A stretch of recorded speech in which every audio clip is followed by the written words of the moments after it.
This is 99% Invisible.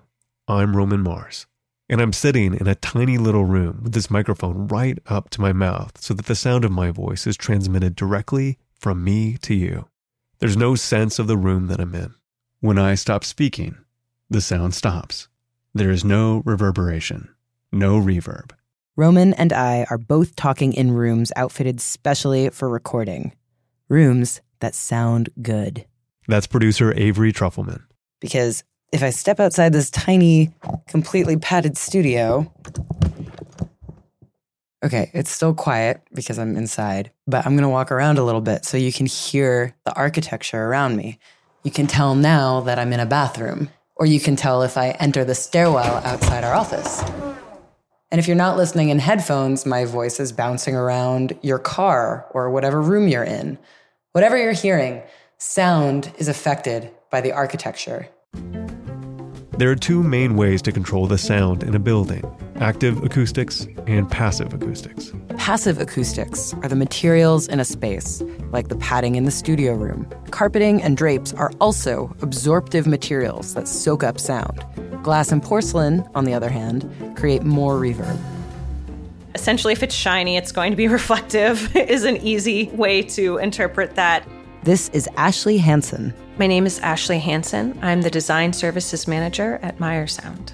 Meyer Sound is a company that mostly makes active acoustics, which is to say speakers, amplifiers, and other electric sound equipment. People probably have run into our products. They just don't know that it's Meyer Sound.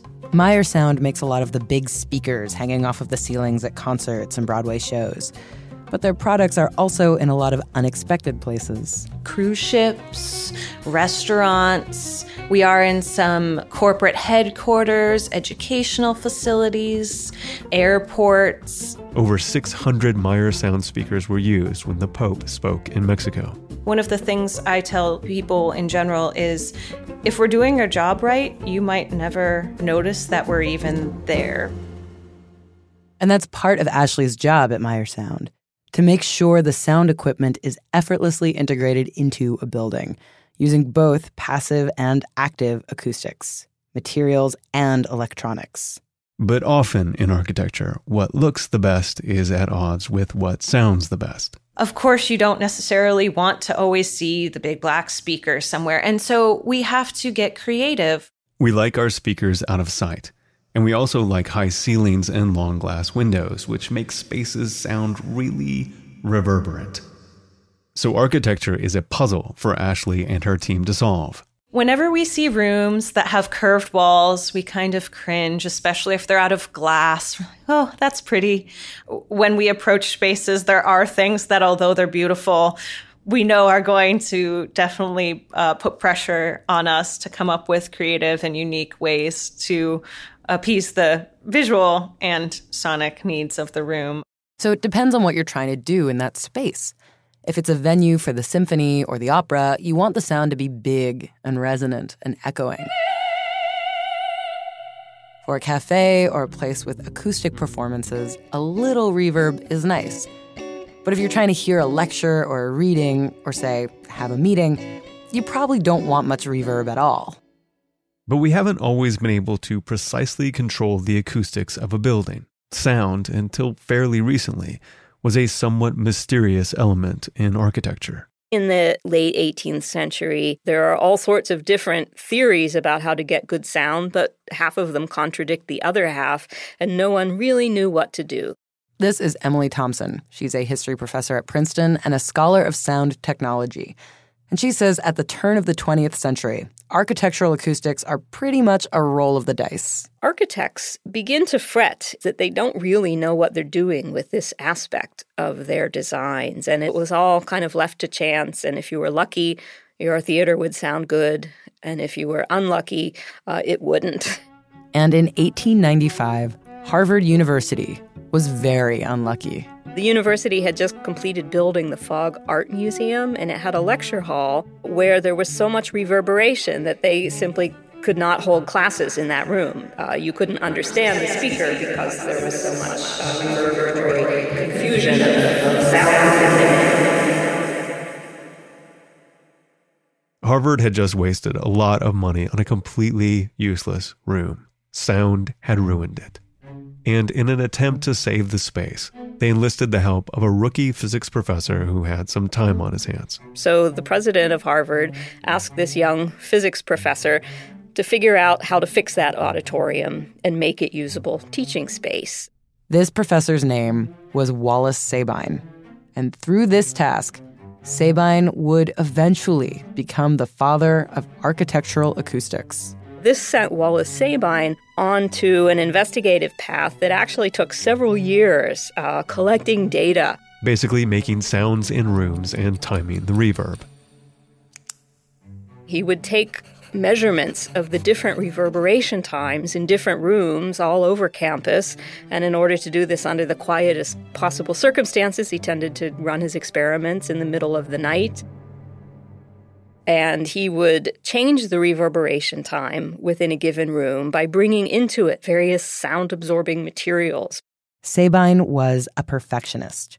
He threw out over 3,000 measurements after determining that his own clothes had a small effect upon the sound of the room. He started all over again, taking measurements in the dead of night, but now wearing the exact same outfit every time. Meanwhile, the president of Harvard is waiting and waiting for this lecture hall to be made useful again. At one point, he finally says to the young professor, it's time for you to tell us what to do here. Enough is enough. And that night, feeling nervous under pressure, Sabine pores over his notebooks and has a breakthrough. Looking at all his measurements, he starts to notice a trend, a mathematical relationship between the size and materials of a room and its reverberation time. A relationship so steady that you can make a formula out of it. He discovers a mathematical formula that connects the architectural materials of the room and the behavior of sound within it. And this is a formula known as Sabine's formula now that really enables people to be able to predict the reverberation time of a room based on its design. Sabine's equation allowed for planning. Suddenly you could manipulate the reverb of a space by changing the materials the room was made of. So that then you can take any sort of architectural plan, you know the dimensions, you know how many square feet of plaster or wood or glass or upholstered seats fill this room, and you can just kind of plug and chug, and the formula will churn out a predicted number for the reverberation time of the room. Sabine's formula helped architects design for as little or as much reverb as they wanted. Architects could now control the sound of a space. They could make big rooms with very little reverb. And so they begin to do just that. And the most remarkable early example of this was St. Thomas Church. St. Thomas Church, which is in New York City, not far from the Museum of Modern Art. The architects of this church wanted to build it in a neo-Gothic style, basically to make it look like a European cathedral, made of stone with high ceilings and stained glass windows. But while they wanted this building to look Gothic, they realized that a Gothic sound would not work for a modern Protestant service. They wanted to hold a much more sermon-focused service, not just a medieval mass. It needed less reverb so parishioners could understand the words. So the architects turned to Wallace Sabine to make a sacred space that would be clear, calming, and reverb-free. Sure, Wallace Sabine could add felts and padding to the building, but he thought that didn't fit the feeling of a church. He worked with a tile maker to come up with special sound-absorptive ceramic tiles with porous surfaces. He called them Rumford tiles. Rumford tile, they named it after a physicist who had kind of been interested in solving practical problems, and it's a substantial architectural material. It's not a matter of just hanging drapes or tacking felt onto a surface. It's much more integral. So with St. Thomas Church, by using these sound-absorbing tiles way up in all the ceiling vaults, they had the Gothic look without the Gothic sound. St. Thomas Church was completed in 1913. It's definitely not modern looking, but it was a landmark modern sounding building, completely engineered and formulated for environmental control, thanks to the Rumford tile. Sabine worked in public and private spaces all along the East Coast and came out with more products to accompany the Rumford tile. And he passed away in 1919, right really at a moment when a much more pervasive interest in controlling environmental sound would come to the fore. The Roaring 20s. It got that name for a reason. It may very well be the case that it was louder in the 20s than now. This was an era when cars and trucks did not uniformly come with mufflers. There were these new, unfamiliar, unprecedentedly loud sounds of cars, of trains, of industrial machinery, of construction, of skyscrapers rising everywhere. And in the crowded city, an escape was hard to find. Sound crispness and clarity could provide calm and control. It meant a complete mastery of the environment. And so the desire to control sound within interior spaces is in part a kind of a drive to create refuge from the noisy tumult of the world outside. Rumford Tile launched an industry. By the 1930s, dozens of different corporations were manufacturing and selling vast quantities of acoustic building materials with names like Acoustolith, Acousticellotex, and Sabinite. For those who could afford it, whether you could buy a soundproofed apartment or just enjoy quiet offices or theaters. Quiet became a luxury commodity. Acoustic materials were so advanced that Sabine's formula couldn't apply anymore. By 1930, you're really able to create spaces that simply didn't exist in the 19th century. Sabine's equation doesn't work particularly well. It was a product of the world in which he did his investigation, which was still that 19th century world filled with glass and wood and plaster. All this new acoustic technology was able to create a level of silence unprecedented in Sabine's time. Finally, it was quiet. Too quiet. But as the 20th century went on, people became disenchanted with the idea of completely closed-off spaces with dampened acoustics. They wanted to let in air, light, and sound. Interestingly, by the 1970s, some of the cultural factors and the aesthetic preferences of people with respect to sound design had changed since the early 20th century. And in some of these spaces, including St. Thomas Church, they actually decided they wanted more reverberation than this material engendered. So in some cases, the porous surface of the Rumford tile has been painted over to kind of seal off those pores and to make it more reflective of sound. And these days, we want our architecture to have a range of reverb. Now, one single room or venue can accommodate a lot of different kinds of sounds. And that's possible using not just passive acoustic materials like the ones Sabine pioneered, but also active acoustics. Using microphones and loudspeakers and digital signal processing. That's Melody Parker, an acoustic engineer at Meyer Sound. And they have this product called Constellation. And so what Constellation allows you to do is to create multiple environments in one space. It basically allows you to manipulate the sound of the room completely digitally through a system of many tiny speakers and microphones. Where are the microphones? Throughout the ceiling. They're really small. Let's look. Melody showed Avery the test room for Constellation inside Meyer Sound's headquarters in Berkeley. It looks like a very small theater.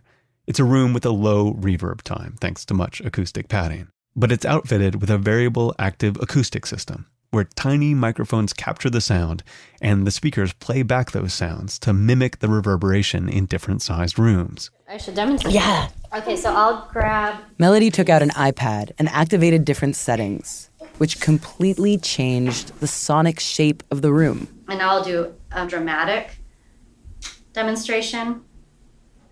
This is what it sounds like with a very long reverberation time. Melody played the clave to demonstrate the reverb time. This setting was called Sacred Space, and it gave this tiny room the sound of a cathedral. And it's one thing to hear a reverb effect in a song or a podcast. It's another thing entirely to experience a reverb effect in a room, in real life, in real time. The echo completely changed my perception of the space. Then Melody took the reverb completely out of the room, just entirely. And suddenly it felt stifling, like I'd been muzzled or something. It was hard to breathe.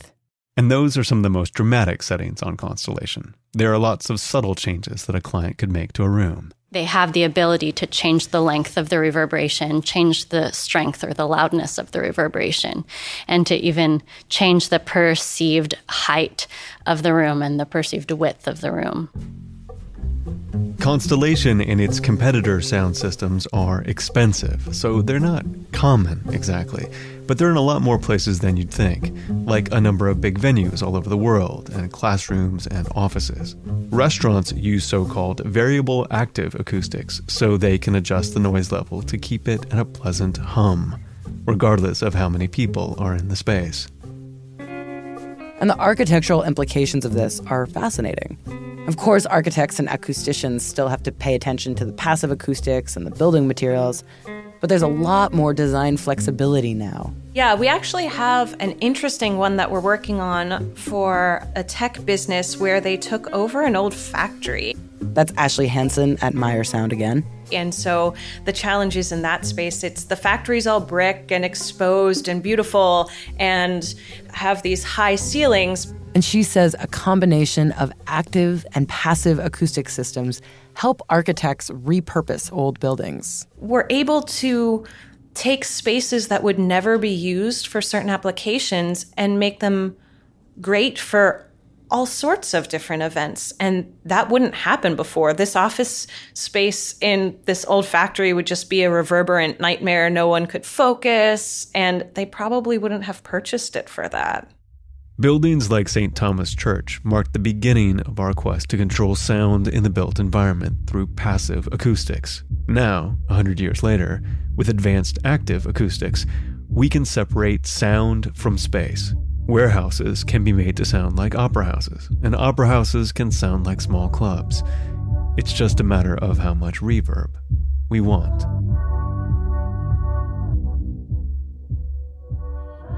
In this episode, we featured some actual sounds from New York City from the 1920s and 1930s. You can find them on this incredible interactive website that Professor Thompson made in collaboration with the University of Southern California. It's got a map of New York, and you can click around it to see what it looked like and what it sounded like in the 20s. And the easiest way to find it is to go to shutoutthenoise.com. Seriously, check it out. Super cool. Shutoutthenoise.com. Special thanks to Ben Strange, Alex Stoll, and everyone at Meyer Sound. 99% Invisible was produced this week by Avery Trufelman, with Sharif Youssef, Katie Mingle, Kurt Kolstedt, Sam Greenspan, Emmett Fitzgerald, Taryn Mazza, Delaney Hall, and me, Roman Mars. We are a project of 91.7 KALW in San Francisco and produced on Radio Row in beautiful downtown Oakland, California. You can find the show and join discussions about the show on Facebook. You can tweet at me at Roman Mars and the show at 99pi.org. We're on Instagram and Tumblr too. But the nexus of all things 99pi is at 99pi.org.